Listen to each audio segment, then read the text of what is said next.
listen, my buddy does most of the work here. Like I don't, I don't know how to fucking record this.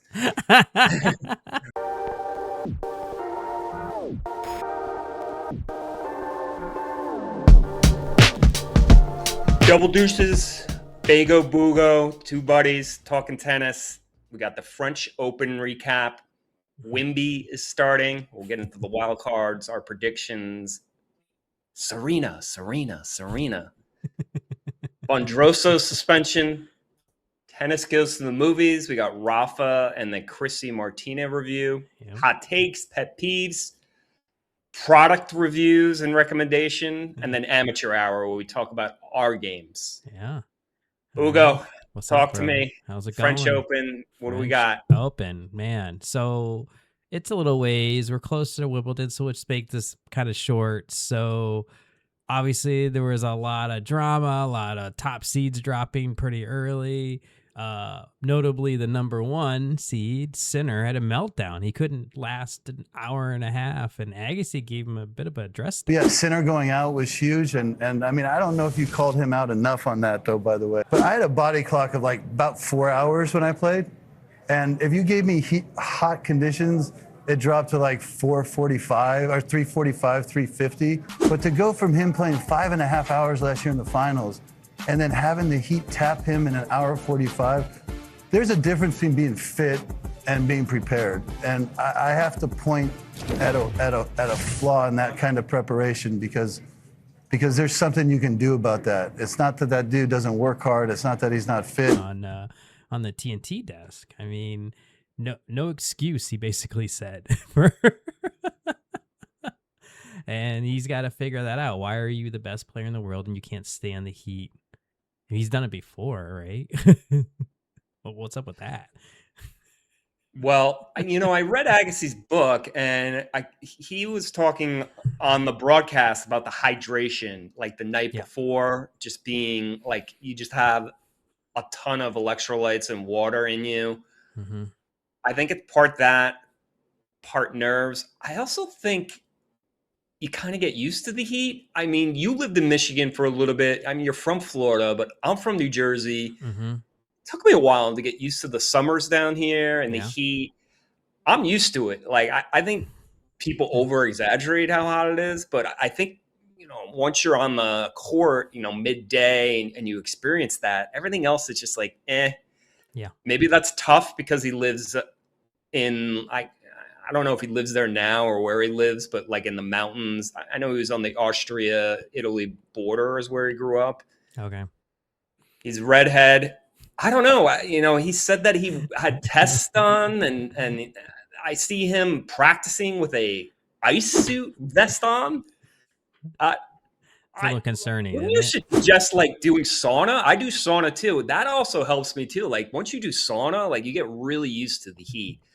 I guess like maybe he gets a place in Florida. I mean, Miami Beach, a lot of them live, and he needs to just come here in the summer and like train or something. Yeah, when it's the hottest time of year, not when it's nice, not when it's like 70, 80, like when it's now.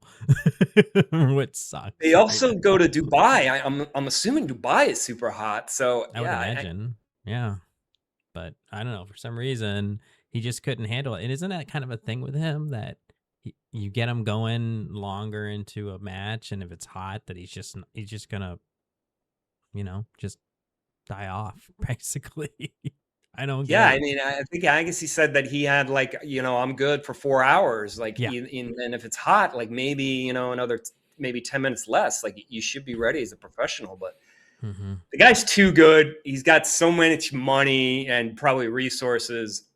I'm thinking he's going to figure this out because it's just going to get hotter in the U.S. Open swing. Oh yeah, it's just going to get worse and harder on your body because it's the hard court versus clay. Yeah, so, it's hotter. Yeah, on the hard court, it's worse. So I just don't see how his team did not prepare him for that. I agree with Agassi. His team messed up there. Must be that close to ball or something like that. I mean, he came in the press conference and he was like, "Oh, it wasn't the heat," but I think that's just trying to like damp down the media coverage or something, But then the media leading up to Wimbledon, he was like, Mhm. yes, I got tests, or, we made some adjustments. He didn't go into the details, Of but course not. I don't know. Yeah. I'm thinking sauna. I'm thinking playing in the heat more. I'm Yep. thinking, but it's Conditioning. not a great sign that he's practicing with a cool vest on, whatever that is, ice vest. Sounds good. Maybe we should buy one. I want an ice vest or a cool vest too, that I can take with me next month. Yeah. So like that just kind of told the tale of the French Open. There were men playing 5-hour, 5-set marathon matches, right? So it's probably good that he burned out so quickly, because I don't think he would have made it much farther if people were having long grind out matches. You were talking about a Cabelli walkover, the semis over Amaldi. I mean, there was a lot of these long matches, and then he saw the joke online where, yeah, the women are playing like 90 minutes, and the men are playing for like 5 hours. What's up with that? I'll give it to the French Open because it's clay, it's slower courts, it was hot. Fitness is part of tennis, so. But from a fan point of view, I'm not tuning in for that. I mean, I would go and go do errands and have like a half a day and then come back and the same match would be on. That was like some of these guys. I mean, the final was 5 sets, right? And I kind of didn't sit through the whole thing. It opened it up and made it more interesting because obviously Alcaraz is injured. Yeah. And Sinner went out early with that meltdown. The two guys that have been dominating.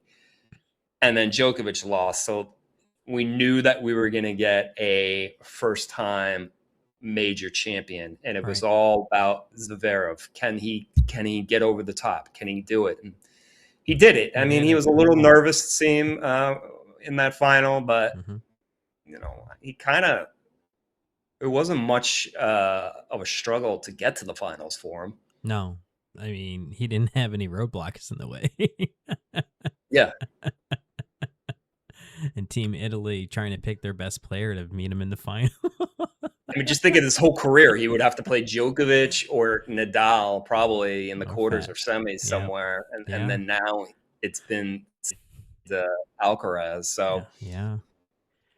So that's kind of huge. So congrats on the men's side. Zverev finally getting his first Grand Slam after several attempts. But we had a kind of surprise on the women's side. We had I'm going to get this wrong. Even we talked about Maja Walinska, right? Sounds good enough for me. Yeah, Polish, right? Qualies to the final. Didn't have enough for her hotel to stay the whole tournament. I think she was sort of fishing for that one, but she got it. And I think the French government kind of stepped in and paid for it. No, it was a Polish company called Oshi. Company did it? Okay. Yeah, I don't know what they are, a water company. I know they sponsor Iga too, so. Well, there you go. Get your name out there. Kudos. Good marketing. Exactly. But yeah, qualifier from 114 in the world, and now I was just going over my picks. She's 21st seeded. Yeah. And I think for her career, she had made $864K, and then for coming in second, 1.6 mil. So I mean, that is life-changing and career-changing. Huge. So it'll be interesting to see what comes from her. Interesting game. Not. Yeah. Kind of a moonballer. She's a moonballer. A bit of a pusher-ish, kind of. Droppers, and then she would sneak into the net. She looks like she's like 5'3", 5'4". Yeah. But Andreeva had none of that and kind of took it pretty easily. Yeah, she kind of cruised through the through the field, and I mean, she's only 19 and she's got an all-around game, but could be interesting to see if she's going to be a contender for the next few slams. Yeah, we'll see how she does it on the grass here, the shortest season of all of the surfaces. But yeah, interesting results there in the French Open. But now the players have been doing all their warm up tournaments. I mean, what is this, like 5 weeks, 4 weeks, 5 weeks for grass? Yeah, I kind of wish it was a little longer. Yeah. I like the way it looks on TV, the grass, and I like all the tournaments, especially those England, like Queens, those smaller tournaments. It seems like they play in England and Germany, and then there's one in Spain, right? I think you're right, but I don't know off the top of my head. But we were moving on to Wimbledon. Starts on Monday on the 29th. I think qualies is probably done or wrapping up, I would assume. Yeah, so I was going over who won in the qualies, and it was some interesting names. So we got Zhang, which is the NCAA champion from Colombia. I think he went back to school. Cool. Billy Harris, I don't know. It's a very interesting story. This guy has a customized van that he had, and he just drove around Europe in this van to try to make it in all these challenger and lower level tournaments. Mackie McDonald, American, who's I think he was at one time around 30, but he must be, way below 100 now. Yeah, Manarino, this guy is like a zombie, never dies. Major winner, Andrescu from Canada.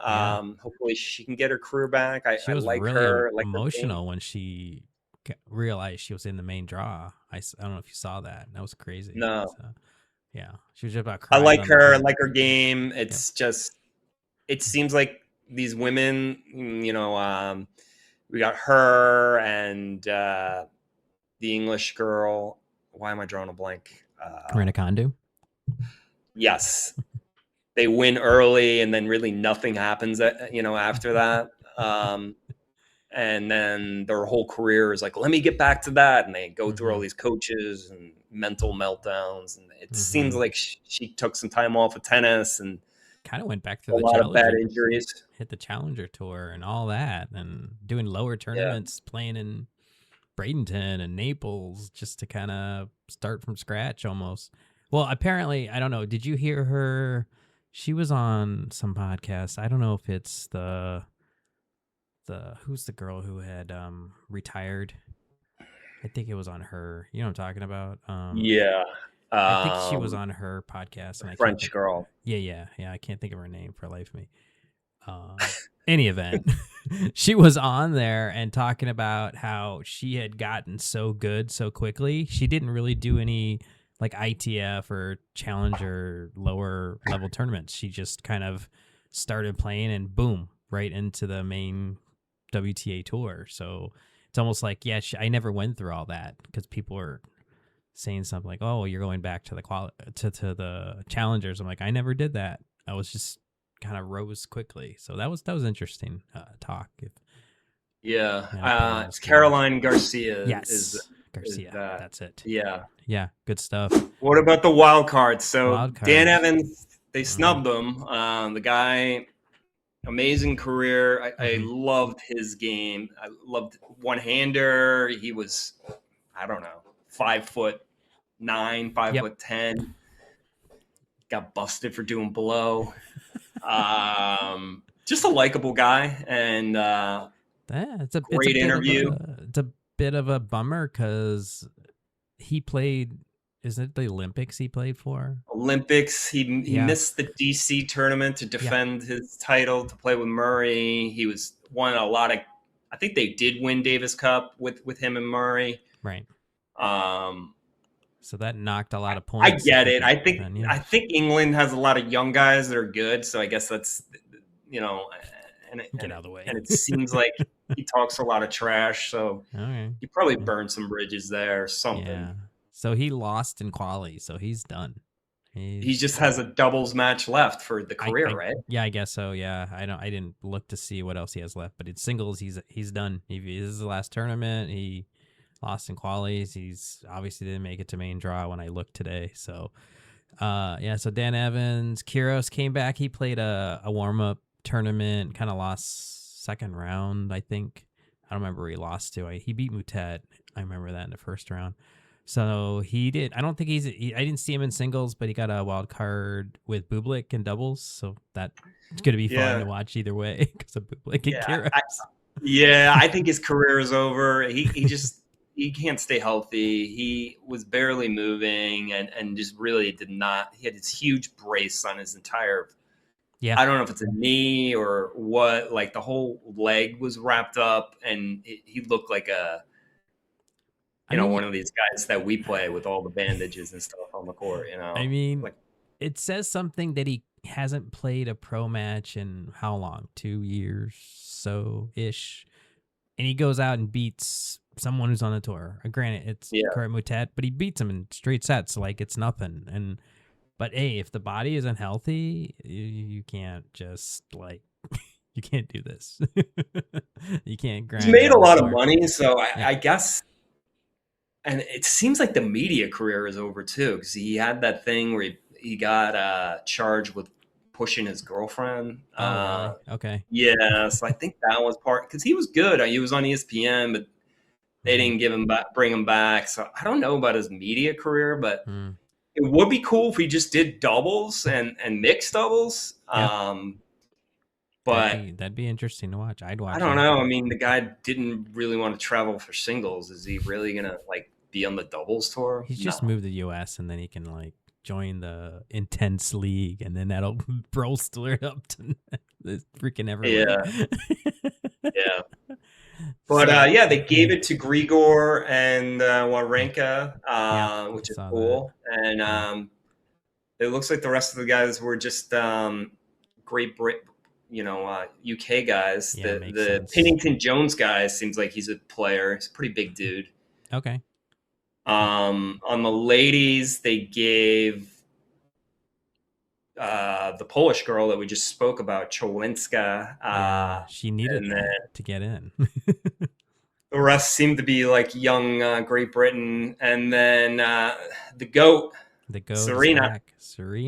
They saved that one. I didn't think. Were you surprised that she came back to play singles for this? Or part of me is maybe she should have played some warm-ups, and then part of me is she's just all right, I'm not getting younger, let's just do this. Let's do this. Yeah, I mean, she probably is practicing well with the hitting partner, and it seems like she's been practicing for a long time for this. Well, she's been hitting with is it Alicia Parks? For a while apparently. Right. And she's no joke. Alicia can hit. So if she's getting some good reps in, but then again, I don't know. I mean, I've only watched her play the couple doubles. She didn't get far with Mboko. They won a match and then she got hurt. Yeah, Mboko got hurt. And she lost with Mukova, right? Yeah. They lost right away. So it'll be cool. She's playing with her sister in doubles, and I don't know. They have a lot of titles. They might have 7 or 8 majors, something like that. Yeah, they have quite a few. Olympics. So they got a couple Olympic golds, I think. They've got a lot. They've got quite the resume there. Yeah. Part of me thinks, this is my take on it. One, she's got daughters, so she I think sometimes when you have kids and the kids don't appreciate how good you were or knew how good you were or what a big deal you probably were. I don't know how to put this, but I'm kind of a big deal. I think that's part of it, but so you're imagining they're at the dinner table and then she's trying to say, I used to be a pro and I did all these things, and they're like, whatever, mom. All right, well, F you, I'm gonna freaking go back on tour and show you. I feel that maybe she's bored, maybe she watches TV and she's like, I can beat these girls, but also I think that GLP-1, I think it's Roe, she has a piece of the company and her husband. And that's just going to be a marketing blitz. First of all, ESPN, it's going to be Serena, because that gets casuals, a lot of women casuals. Yeah. I mean, I love her. She's my favorite player, so I'm psyched that she's back. But it's going to be a bombardment of that, those ads, and then her talking about that and probably promoting it. So I think all those things might be a factor. What do you think? You're right. I mean, we're already starting to see way more commercials, just like on YouTube, because I don't have real TV. Or actually, if I watch real TV with like a games on or something, I'm like, wow, Tennis channel. I'm like, oh, there's another Serena Williams ad. She's selling the Factor food thing, or she's selling her GLP-1. So I'm like, you're just gonna get more of that stuff, And if she actually becomes super successful in like Wimbledon, or if she plays like US Open or any warm-up tournaments, that's just more like, hey, look how great I am, and the GLP-1s didn't hurt me, right? Yeah, So that's it's like, I'm back because I lost all this weight. This is the new me. That's like the marketing pitch. Yeah, and even Roddick was out there saying, yeah, if I ever wanted to come back, I'd get on a GLP-1 and then lose a bunch of weight so it wouldn't hurt when I train. I'm like, okay, you want a sponsorship too, buddy. I get it. But the serve doesn't go away. I mean, she still got it. You could see that in the doubles. It's gonna be the movement, and then if she wins, like the stamina. Yeah. But I believe she's got Harriet Dart, who she can easily win that first round match. So let's just kind of jump into any predictions or in the draw and stuff. Did you look through it much? Yeah. At all, or? Yeah. I mean, I only went up to quarters on my predictions. So I guess, and I left my part. I didn't fill it out because of Serena completely, because it's like I don't know.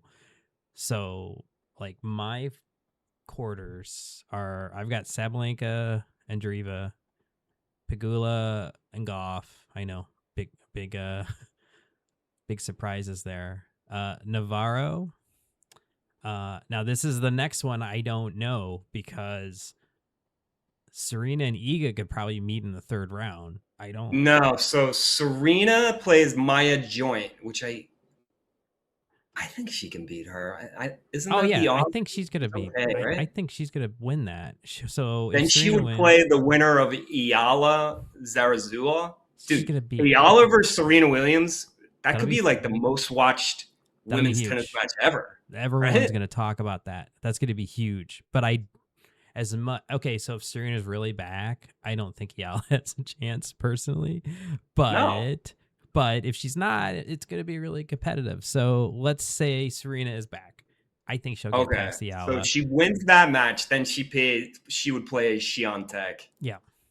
And I mean, that's where line stopped with me, because I'm like, I don't know who's going to win that. I have no idea. Świątek is the defending champion, but she has not looked great all year. But she's an amazing mover. So I don't know. I think she could kind of grind her down. Yeah, anything's possible in that match. That's a hard one that I couldn't I could see Iga winning. I went with Świątek. Okay. I have Serena winning 2 matches. All right, so you have her. So I had her like the fourth round would have been Paoloni, and then Navarro in the quarters. And Navarro's been playing really well, so it all depends on who she meets in that quarter. The other quarter I had was Anisimova and Schneider, because I don't know. So the top one you have. The top one is Sabalenka. Which one did you already go over? Sabalenka, Andreeva, and then Pegula, Goff. I had that same thing. So then Navarro and question mark, depending on how Serena plays. Okay, I have Donna Vesic. I have her going for Świątek. Oh, okay. So you had Vesic all the way. Okay. Navarro's been playing well. So it's the only reason I picked her, but I know. She beat Świątek the other day. Looked really good. She's a really good grass player. And then the bottom half. What'd you have? I had Anisimova and Schneider as. I had Keys and Rybakina. I could see that. And then I have Rybakina versus Donna Vesic and Sabalenka Pegula. And then I have Sabalenka Rybakina.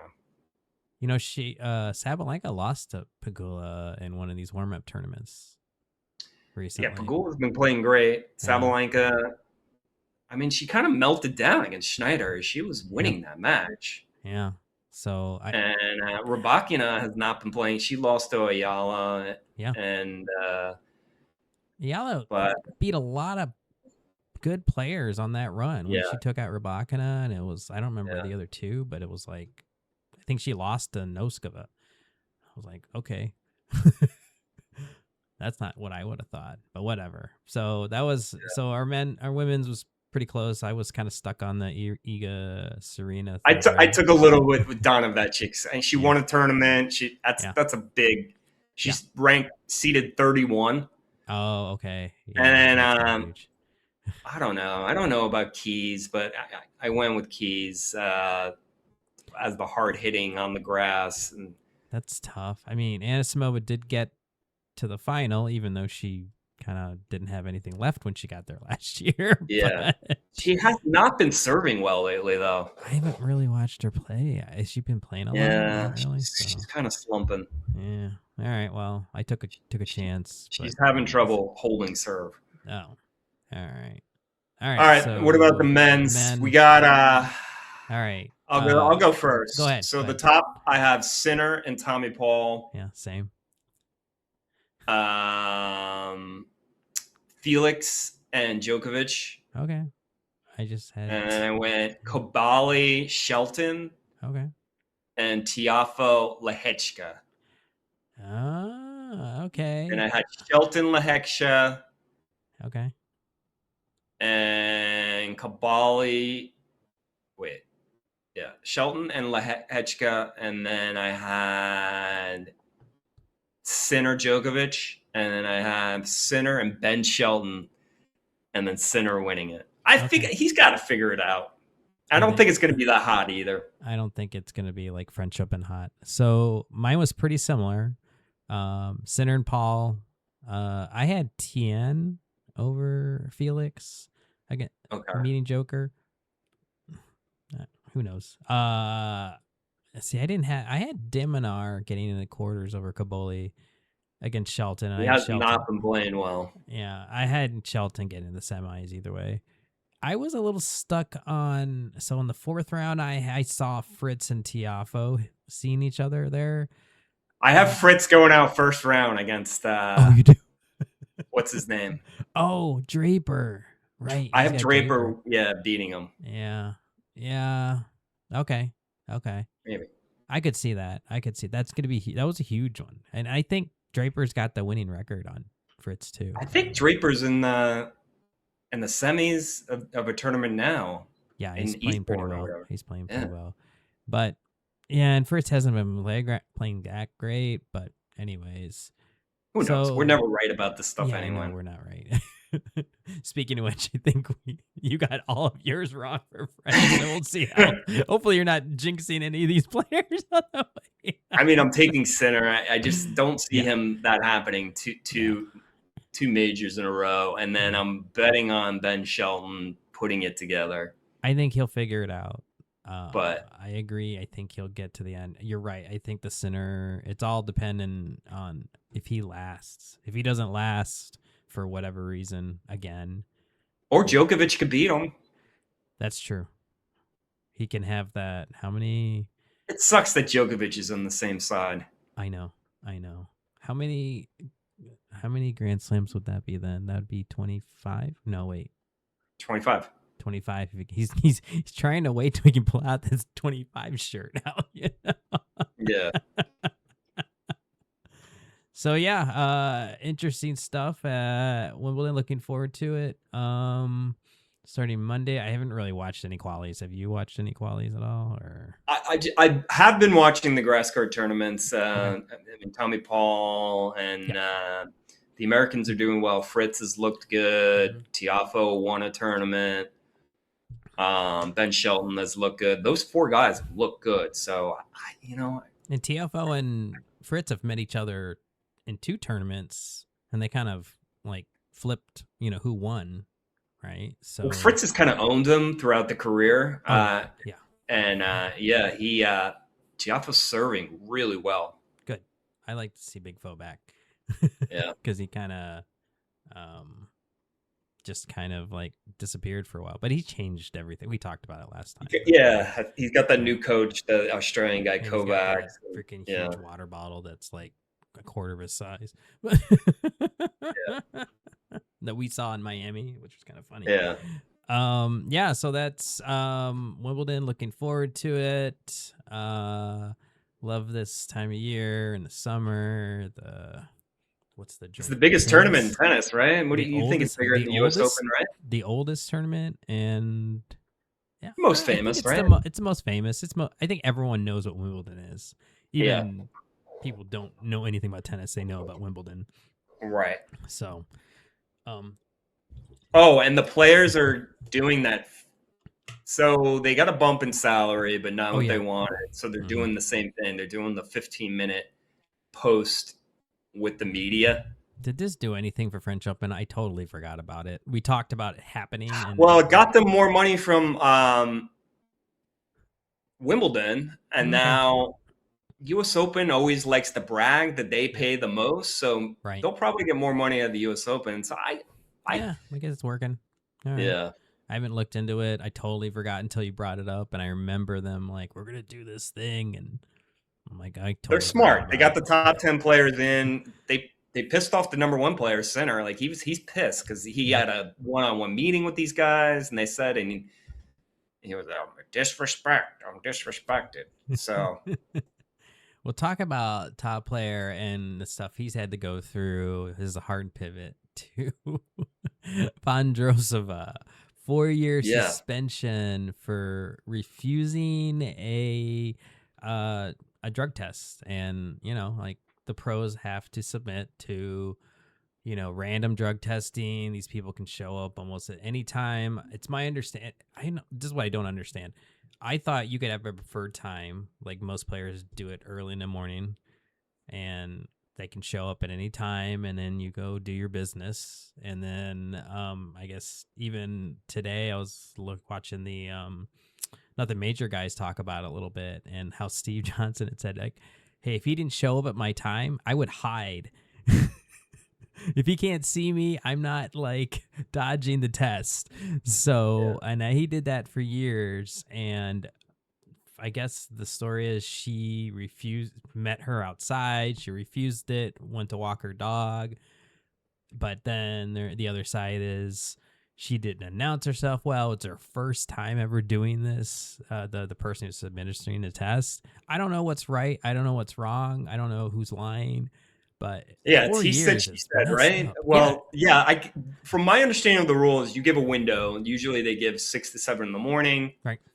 They know they're going to be asleep. And then outside that window, they can still come. And if they make contact with you, you need to give them the test. And that's what happened. And Marketa is saying, like, no, invasion of my private. What I think happened is she was annoyed and tried to be like a rebel and stand up. And then she probably ruined her career. But it seems like the person showed up and they were on the intercom, and I kind of think everyone's cheating. I don't think the women probably are cheating. I think it's more probably men, just because if the women are cheating, kind of would show up physically, I think, with the testosterone and stuff like that. Yeah, you would know. Maybe. I think maybe the tennis players, they can take other stuff to make their stamina better. But they can't just start like winning every tournament out of nowhere. But the thing that's against her is that, all right, so it's he said, she said, but of course the person's going to have like a document, an ID, probably showing it. They probably have it on video. They probably have that video. That's not mentioned. But the other thing, so Marketa was like, oh, I was stressed, and she's been talking about like she's a woman, and we had that incident of anxiety and all this other stuff. Anxiety and the stranger, and I see it from that point of view. You're a woman. There's a dude or someone at the door, but there's like a app you can go on. There's a chat room you can go in. You can call a number. You can call your agent. she, I think, was trying to like take a stand of like, yeah, you're invading my privacy and trying to be a rebel. And she went and signed the document saying that I'm not doing it. And then she walked her dog afterwards. Yeah, so it's like, that yeah, was the she's problem. screwed. If she like avoided her and didn't sign anything, that probably would have been a little different than hey, let me refuse. I'd be on speed dial with Yannick Sin and be like, hey, that attorney that you have, like, get that guy or get a referral from that guy. How do I get out of this? How'd you get out of this? How do I get that attorney working for me? Like, she's got the cash, but she's screwed. I mean, she's definitely going to, you know, this is like a positive test, and I get it. People that had positive tests or had something, you know, it was like a year, but 4 years, your career is over. I think a year, I think you can come back. Like if you just, especially with the women, you could probably drill and then play, you know, practice sets against men and then probably, you know, keep your level and come back. But I think over that, or maybe it's like like she just wants to get out of tennis, and this is like an opportunity. Like maybe, you know, she's kind of done with it and it was just like an opportunity. I don't know. She's screwed though. Yeah, she's pretty much done, and then that just sucks for a former Wimbledon champion to kind of basically end her career this way. But anyways, the other thing I had on here was U.S. Open prices skyrocketing. I saw a tweet about like 3 times the cost from the previous year, and kind of some stuff similar. And I did do a little quick search I didn't put on our show notes, but that's expensive, man. I mean, I just the round pass is $65, but just to get into the stadium for the first round is $180. Well, I did base value. It's ridiculous. So I did like right before we started, I kind of went on Ticketmaster and just did like, I picked a Ram day, like September 2nd, Wednesday. I think it's maybe first week in. That day alone, just on Ticketmaster, grandstand $350, Louis Armstrong night $138, Louis Armstrong day $378, Ash at night $126, Ash during the day $320, grounds pass. This has got to be all resale, $350. I'm like, that's got to be resale. I mean, I bet you all of this is resale. So that was the criticism. I went with my niece and we bought tickets in the stadium. I don't know. This is 4 years ago for $80 at the gate, like right before. I took the train there. As I'm walking in, I went because you can wait online to buy the hard tickets, and I just got on my phone, and it was cheaper just to do that. And this sucks, dude. I mean, I guess that's crazy. Yeah, and then all I see is the USTA, like, oh, we're expanding. It's all these luxury suites, all this stuff. And who gets, we get stuck with the ticket prices increase. This is garbage. I mean, I know obviously they have the mix thing, that was kind of fun. Well, there's Fan Week, which is free, I think. Yeah, but there's a thing, Federer's coming back to do something there. Because there's a ticket, when I look on there, there's a ticket option for Federer night or whatever it is. I'm like, okay, I don't know what that is, but yeah. Maybe it's the anniversary of when he won it, like must maybe be 25 years ago. He'll probably get out there and play doubles or some bullshit. Yeah, like that, right? So, but yeah, anyways. That's crazy. I guess I'm not going to the US Open. Yeah. I mean, I mean, that just sucks. It prices out. I mean, and I don't want to hear about the new luxury boxes and all this stuff. Like, are you redoing courts? Like, we got a bunch of Sarasota you can redo USTA. Yeah. Like, this is garbage. It's stupid. It's dumb. Yeah. So, as much as I'd love to go to US Open, I think that's just priced me out right now. And it just seems like the better play is to go to Cincinnati, like right before. I know you haven't been. I've been many times. It's a lot of fun. And it was never this. Like, I'm saying 4 years ago, this is like quadruple the price. Yeah, that's crazy. It's just the fact that it's $350 grounds on resale. It's like, are you kidding me? No way. And Carlos is probably going to be back from that injury, so he'll be there. Yeah. We're going to have both Williams sisters. It's going to be nuts. It is going to be nuts. Yeah. And especially if Serena's playing really well as she kind of progresses into the year, it's going to be wild. Those prices are probably giving more if there's Serena's playing well in an US Open. These could be like thousands of dollars to go see her play. It's going to be like a World Cup ticket. I don't know if you've ever looked at the prices in the World Cup. It's ridiculous.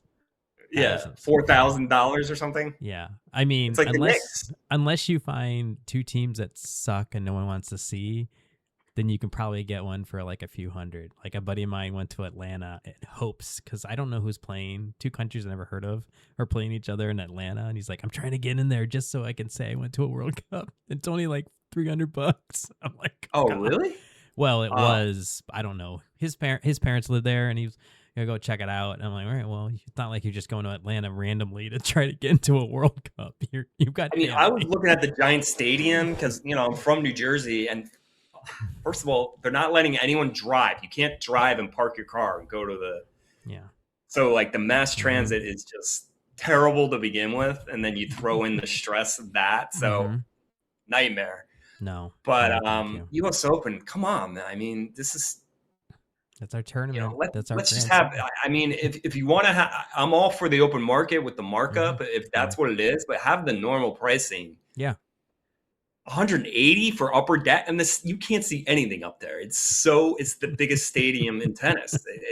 You're way up there, and I've sat up there and. Back in the day, I would move down, and I would pay 80 to like 110. I paid. I went a couple years in a row. I haven't been in about 3 years. I think it's 3 or 4. Okay, but it sucks. Yeah, that sucks. All right. Court to camera. So, did you watch the Rafa documentary? I did. I loved it. You had the focus because there's a lot of subtitles, especially the first one. I did not know how injured he was. I guess he had this kind of sounds like a stress fracture in his foot. Yeah. At an early age, and then they didn't think he'd be able to play, and then they put in a special orthotic, and that orthotic kind of caused all these injuries, hip and a knee, but he just kept on winning. And then the other thing that was crazy is I don't know if you've ever had a surgery, but when you have a surgery, they do a nerve block. Yeah. And basically, it's kind of like when your arm falls asleep. You can't feel it. Yeah, you're numb. Yeah. And he had that on his foot, and he couldn't feel, and he would go out and win. Like, that is just crazy. Imagine. Yeah. That was like that not Wimbledon. I'm sorry. It was French Open. Was it a final? Yeah. Or something like that. It was the whole tournament. His feet were numb. I can't imagine playing with your feet numb. I thought you would hurt yourself even more. He must have been that much pain that I'd rather have my foot numb than feel my way around. That's just wild.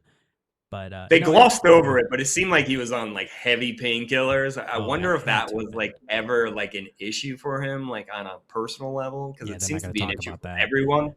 Yeah.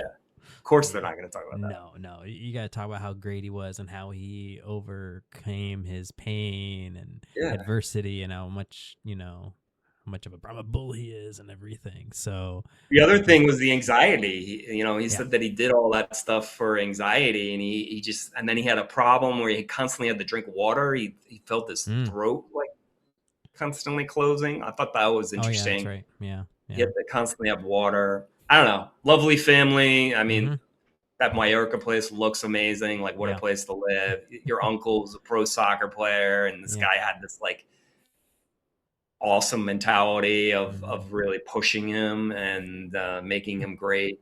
Kind of sad about the breakup. Uncle Tony finding out in the media, not directly. Yeah. I thought it was great. I would recommend it. I'd give it give it 4 stars because, as a ignorant American, I want just more English, but I cheated, and there was a setting you can just have the dubbed version, and I'm like, oh, this sounds weird because that's not Nadal's voice. But I didn't have to read, so I went with. Yeah, I've never done a dubbed movie, but It's very weird. Very weird, but it was. Maybe I can go back and watch the Alcaraz one of the dubbed. Oh, I didn't. I don't think I did. I do that for that one too. I can't remember. Yeah. There's another one coming out with Chris Evert and Martina. Is it out or? I don't know if it's out yet. Okay. I must be coming up soon because it seemed like the ads are coming out, and it's basically, they're both going through cancer together, I guess, and rivals that played each other. I don't know. It's like 82 times? Yeah, it's ridiculous. Something like that. And I thought I saw something where her cancer came back again. So that sucks. Yeah, they had the same type of cancer, and they helped each other through that. They're best friends. It's pretty cool. Yeah. And I didn't have this on here. We'll get to the dink in a second, but so I saw it today, and I didn't get it on the sheet. I guess there's a Djokovic one coming out soon too. Oh, that'll be good. Yeah. I can't remember what it's called, but I saw a post about it. Okay, so the Netflix? dink. Have you seen did you watch that preview for that? No, what is it? So I think Andy Roddick's in it. So do you know who what's his name? Is it Jake Johnson? Is his name? Funny dude. It's a comedy? Yeah. Tennis. It's like from the makers of Dodgeball. Okay. So the guy is a washed up kind of pro tennis player, and he kind of hurts himself, like his wrist. And then like the doctor he sees is played by Ben Stiller. He's like, because he's like this big deal at this local club, and he's beating all the amateurs. He used to be pro, and like I used to beat Andy Roddick before he went pro and all this stuff. And he gets a prescription to play pickleball. He's like, what is this crap? I hate this. And so he's got to learn, because it's to learn, like, rehab his wrist. And then, I don't know. It looks funny. Pickleball, bitch. Yeah. Here's your pickleball. Get in the garbage. This is a tennis club, lady. Get your pickleball ass out of here. Andy Roddick's actually in it. So, and there's like a few clips where like Andy's like, oh, so this is like tennis, but like easy. Okay, cool. So they're ripping on pickleball. Yeah, it looks like they're ripping on pickleball a little bit, and it looks funny. Check out that link when you get a moment, but it's hilarious. Did you have a pet peeve for? Yes, Okay. I have a couple. Okay. I hate doing the pet peeves because it's negative, but it's kind of funny. Now you're guilty of this a lot. Oh yeah, I am too. So let's say, all right, Leo, we're gonna play at 6. You don't show up at 6. What? That's when we start. Start the match at 6. So you got to get there 15 minutes. You get there at 5:45. Do your warm up. Be ready to play. Walk on. Now I'm guilty of it, but I'm good. I try to get there at least 15 minutes early. Yeah. You, my friend. Yeah, well, I suck. I know it's a little tough during the week. It's a little bit of a pet peeve, especially when you're there, and then So you say 6, and then you're not starting until 6:30. You're not warming up until 6:10, 6:15. Then you're not starting until 6:30. The other thing is questioning calls and the score. I had an incident. It's been a running thing with this guy. I give everyone the benefit of the doubt. I record these matches. I see that I miss calls sometimes, usually 1 to 2, that are close, especially if the guy's a big hitter, like that T serve. Sometimes if you play with topspin, like if someone is hitting like a spin shot and it spins and hits the baseline. Right. So playing with this guy, and I was losing 5-3, and then it came back, and I wound up winning the set 7-5, and I've beaten him a bunch of times in a row. He lives far away, and the way that the schedule is panned out, he's at the drive. It's probably close to like an hour, 45 minutes away. That's great. So I think that's part of it, like frustration, thinking he's going to beat me. And then we had this really long rally and a lot of balls were being made and there, some let balls and I'm scrambling and doing well on defense. And then he hits it wide by a mile and he was going nuts. And I'm like, dude, it was not even close. I knew in my mind that it wasn't close. And then like later on, he has a serve. Are you sure? So I win the set and he's packing up his stuff to leave. Oh my gosh. That's right. So I went nuts and I said, listen, man, I'm not here trying to cheat you. Why are you going to, I wanted to continue to play. And right. He had quit before when he was losing to me, claiming that the courts were too distracting, the people next to us. Come on. And then you start questioning yourself, like, all right, was it in? Like, I went back and I looked, it wasn't even close. So he came to realizing that he was behaving, he was like, you're right. I think, I think a lot of it's frustration. I give everyone the benefit of the doubt. Listen, it's not, I'm not an angel on the court.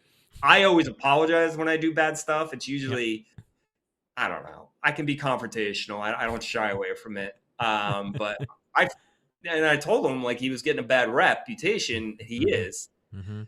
And it's also the score. Like I feel that you constantly got to say the score. Especially when you get dehydrated and tired, people forget. And then it just drives me nuts because I could be like, oh, you remember it was 40-40 and then I hit it wide and then I won this point. Yeah, you can't lose it, the score, or else you'll be screwed. Yeah. How many times have you gone back and, I used to watch video too, and I'd go back and watch matches. I'm like, holy fuck, I was way off on that. I was up in that game and I totally lost it. And all of a sudden I just gave a point or two away because I lost the score. I would say the score, even if you're receiving, and then always say the score on the changeover when you go out. Because that I've had that be like, no, I'm up 4-3. No, I'm up, it's like, and the rule in our leagues is you go back to what you both remember or agree upon. So it's usually the old guys. Listen, I do forget. It's usually when you're dehydrated and tired, but I really am not going to question anyone again. I mean, I do sometimes, and then sometimes I ask the look on the clay. That's another thing. Like, it's not the French Open. These marks, especially your club, you can't tell the marks sometimes unless, especially if it's been played a lot. Forget it. You have to sweep first and then on clay and then play. And in hard court, you can't even on a really good court. Yeah. And even hard court, you can't tell really. I mean, it's your word against them. So yeah, calls, score. Yeah, typical pet peeve stuff. Gotta love it. And people are not out to get you and cheat you. I think listen, if it's questionable a couple of times, like obvious, then I would be like, I've not really found anyone really like that. Even this guy, I just think he got a little bit emotional, and I've done that too. Yeah, that's crazy that he started to leave, but whatever. Yeah, I went nuts. I completely guilt tripped him into staying, and then I beat him 6-0. You're gonna sit here and lose, damn it, the right way. Well, he's like saying that I'm like, cheating him out. Like that's why he lost. And whatever. I wanted to play it out of my mind when he came back, and I won the motivation 6-0. you needed. Yeah, so I won 10 games in a row. I was down 3-5, and then I did not lose the game. Oh wow, crazy! Anyway, good plan. All right, so it's product recommendations. All right, so it's getting hotter here in Florida. It's freaking the temperature's definitely raised. The humidity is definitely up the last few weeks. And for a while, I was trying different grips, right? I have those, whatever the name of the strings are, gave me some grips, and they felt pretty good. But then, no, it's the whatever the Otoro is. Tectum Fiber. No, I knew you were gonna ask this, and I totally forgot. The Toro line. Gave me some grips, and they were really nice.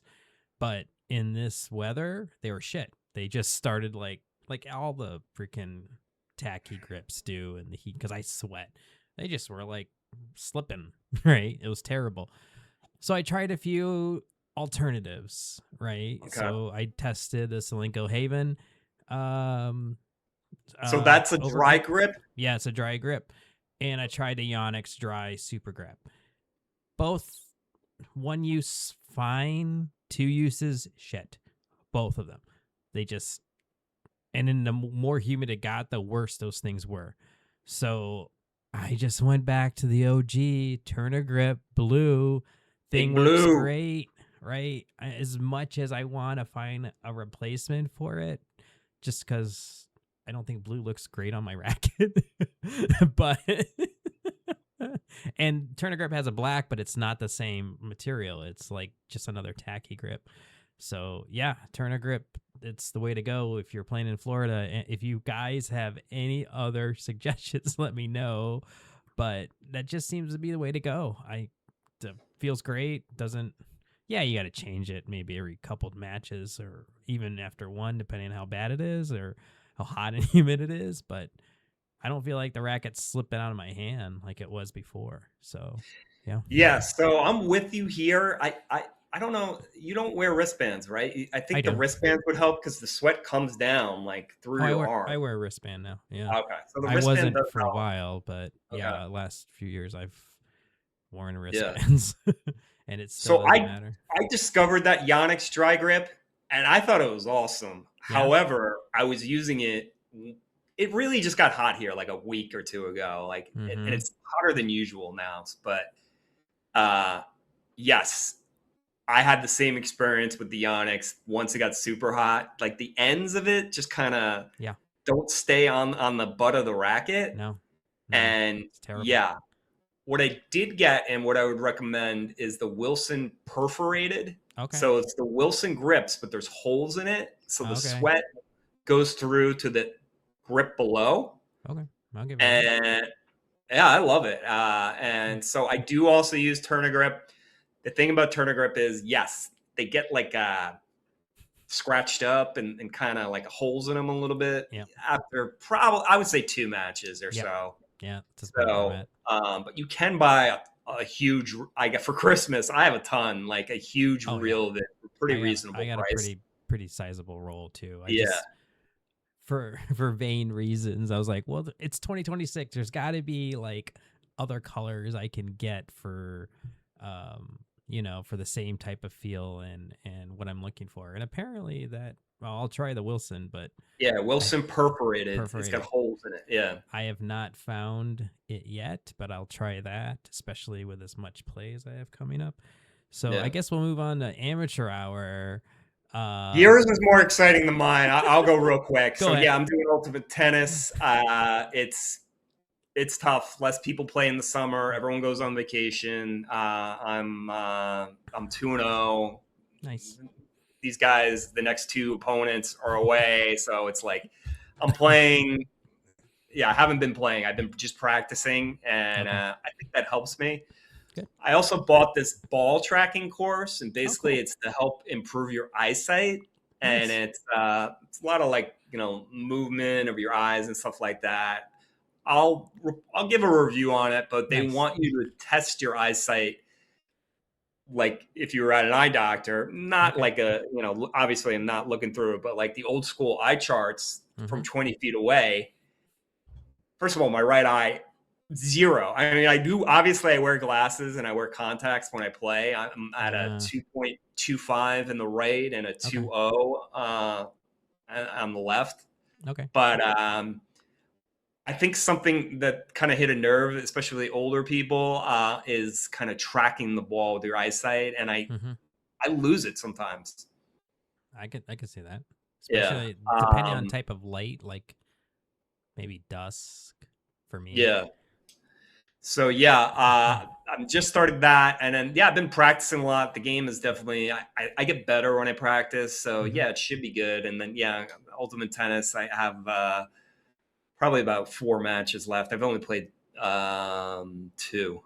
Okay. But tell me about you. You got a lot of fun stuff happening. Yeah. So early in the year, I agreed to play on the club's USTA team. And this is 3-5 or 3-0? What is it? 3-5, I believe. Yeah, 3-5. Yeah. And that league ran from like January until I want to say April, maybe somewhere around there.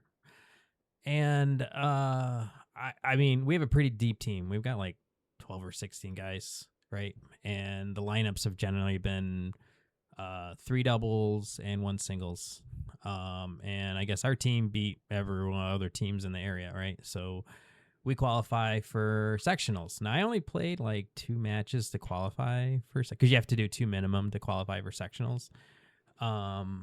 So the interesting thing about this is it ended like months ago, and now we're doing sectionals next month in the middle of July in Orlando. Why was there such a time gap? I don't know. It's just got to be a weird scheduling thing. That's what kind of annoys me. It's like, oh yeah, that's right. We won. When's this thing? Oh, it's July 18th. It's the weekend of July 18th. So it's in Lake Nona, Orlando, the USTA National Center. We just found out it's going to be on hard court. And the lineups are going to be, for each match, it's 4 doubles lines and 1 singles line. So we need a lot of guys to go. Generally, the format, it's the Saturday and Sunday is a round robin. So you play a match in the mid-morning and you play a match in the afternoon, and that's Saturday, Sunday. And then whoever does best out of that, they do a semi. If you get to the semis, it's Monday morning, Monday mid-morning. It's kind of the same format. And if you play the final, it's Monday afternoon. Now, it's freaking hot right now in Florida, and it's probably only going to get a little worse in a few weeks. Where we're about 3 weeks away from this weekend. Yeah, so I've been trying to like condition myself the best I can to the heat. I've been playing a little bit more. The team's been playing on like Thursday nights to kind of just get some matchups together. I signed up for a Sunday noon league thing they're doing at the club, and they're doing it like World Cup style. So it's teams and everything. So I played last Sunday. I played this Sunday. I think I played the Sunday before that. So it's not been too bad so far playing. Just kind of getting used to playing that much and playing in the heat. But yeah. So you had to book a hotel room, right? Oh yeah, because it's all day Saturday, all day Sunday. If we win, we play Monday. So that's possibly 3 days. I don't know if everyone will have to play every match, but I'm just kind of prepping myself if they need me to, right? And I even said I'd play singles if you really needed me to. So, and we have like 2 or 3 guys that'll play singles. Like, you know, John's on the team, and you definitely have a guy that's higher than a 3.5. Yeah, he's on a 3.5 and a 4.0 team that's going back to back 2 weekends to Nona. Whatever. So are you going to share a room, or are you No, going I just booked one your own room? I booked my own room. I had enough points on my card. Yeah, I guess the key will probably be, you know, obviously water, electrolytes, and then probably eating right after that first match. Like it's as fast as you can. Start eating. The guys are like, hydrate the week before. Just start hydrating the week before. I'm like, all right, because that's a bit much. I know, but I don't know. I just feel like, okay, it's a 40 and over league, so there's probably some dudes that just go out there and don't even think about it, and they're like dying on the court, heat stroke. So is the section all Florida or just West? Yeah, this is all Florida. West Florida? So, okay, so this is sectional. So this is all Florida, all the different regions or sections of Florida. I don't know how many of those are. I think I looked, it's up to 12 teams if every section joins for it. If we win this, we go to nationals, and I think it's in October in Mobile, Alabama. I know. Why is it not in Orlando? Like, I don't know, but I looked it up. I was curious. I'm like, all right, I don't really want to go to Mobile, Alabama. But yeah, and I've been to, like, when I used to do USTA a lot, when like maybe 10, 15 years ago, when I lived in Michigan, I'd get to this, what I thought was a state level was state championships. But Florida's such a big hub, like the whole state hits a sectional level, where in Michigan, you have to win the state, and to get the sectionals, you play like the winners of like Wisconsin, Indiana, Ohio, and that's that section. Then you get to nationals. So this is kind of similar, but Florida's so big, we jump a step. And then your court is on clay, so these guys aren't used to the pounding. And then my knee, I know. People right? exaggerate how like different it is on your body. It is a little bit different. I think it's a little bit it. easier, but I think people here like are just like, oh, there's no way I can't even play a match on the hard court. My knees won't take it. Yeah. It'll be fun. I haven't done this type of competition in a while, so yeah, I've never been there. It'll be cool to check out the facility and everything. So that's coming up in 3 weeks, and trying to be okay in the heat. So that's my amateur hour stuff. Looking forward to that. Yeah, there's one more thing about Wimbledon. Maybe you can edit this part in and look it up. They're putting a Wimbledon court in Central Park, Manhattan. They are? Oh yeah, I think I saw this. There's an ice skate rink there. It's called. Yeah. I know Trump built it. It's really cool. Okay. And I believe in the summer that ice skating rink turns into pickle, or there's a lot of pickle there too.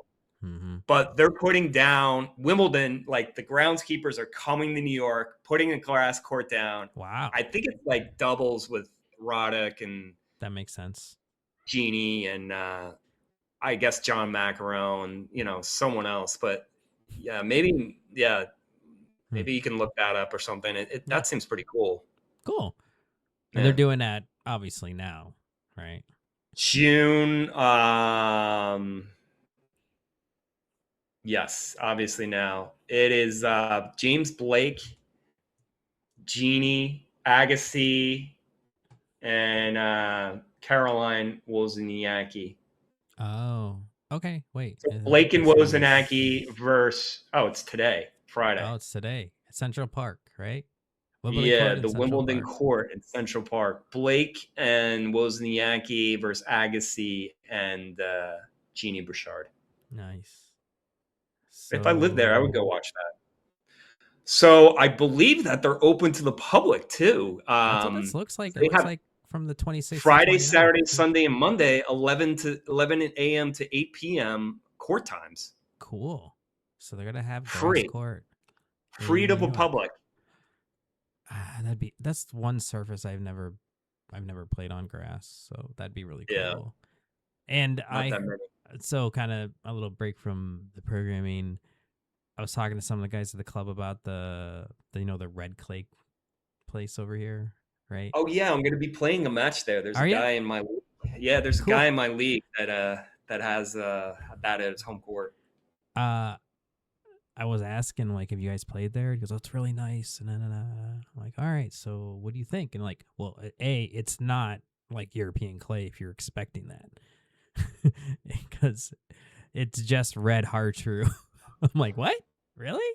Like the guy's selling it like it does way better with the rain and the drainage. Like, no, it's not European clay because it doesn't stain. Like red European clay stains everything. It doesn't stain anywhere. So like, yeah, so I follow these guys on YouTube. I might have told you it's called Winners Only. These two brothers, and they go around the courts, and they went to Italy, and these like, it's a beautiful setting, like these hotels, and they found the same thing. It's hard true with like a little bit of clay on top of it. It's not the real stuff. I still would like to go. I still want to go check it out. Maybe the next Dubs thing you can cook up. We'll do it there. So you think that's just a gimmick to say we have red clay? Like, why even do that? You got to be different, right? You're just going to be in yet another tennis club if you don't do something different. It makes sense. I don't know if it's paying off. It makes us want to play it, I guess. All right. You have a trivia or not? I have a trivia question. You ready? All right. Try to stick on theme for the Grand Slam, and you might get this, and I thought you were going to spoil it earlier in the show. So let's see. All right. How many times has Venus and Serena won the women's doubles title at Wimbledon? And bonus, what years, if you can figure that one out.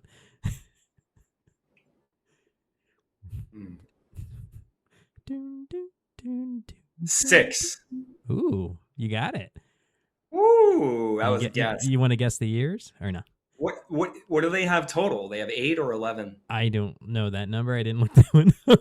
But so, are you going to guess the years or no? No, I'm not that good. So it's What are the years? 2000, 2002, 2008, 2009, 2012, and 2016. So those are the 6 years they won. Wimbledon. I've seen them play twice. Once at Miami and once at the U.S. Open. It was super cool. All right, guys. Thanks for watching. Be sure to like, share, and subscribe. And happy hitting. All right.